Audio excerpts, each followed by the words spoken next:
Et pour tous les amateurs de glisse, sachez que mercredi a été inauguré un toboggan XXL à Saint-Égulphe. Regardez, cette structure de 186 mètres carrés a été installée dans le camping. Plus d'une trentaine d'enfants étaient d'ailleurs au rendez-vous pour l'inauguration. Une trentaine d'enfants et Sacha Joanne. Beaucoup de cris de joie et de rire dans le camping de Saint-Égulphe. L'établissement vient d'installer sa toute nouvelle aire de jeu, une structure made in France de plus de 10 mètres de haut et qui peut accueillir une centaine d'enfants. Toboggan, murs d'escalade ou encore passerelles vitrées, les jeunes venus tester cette nouveauté sont particulièrement séduits.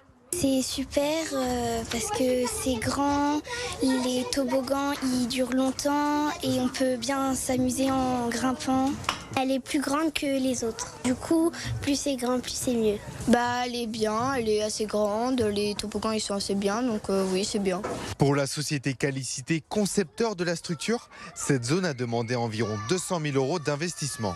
Sur un jeu comme ça, là on est vraiment sur une catégorie d'âge 6-14 ans.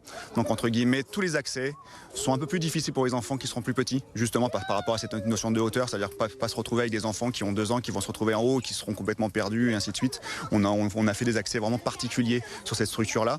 Ensuite, effectivement, une structure où même des adultes aujourd'hui peuvent se mettre debout à l'intérieur. Ça c'est vraiment une particularité. Et ensuite, des niveaux d'étage et des difficultés. C'est-à-dire qu'en fait, souvent ce que l'on voit aujourd'hui dans l'univers du jeu, c'est des grands blocs où il ne se passe rien dedans.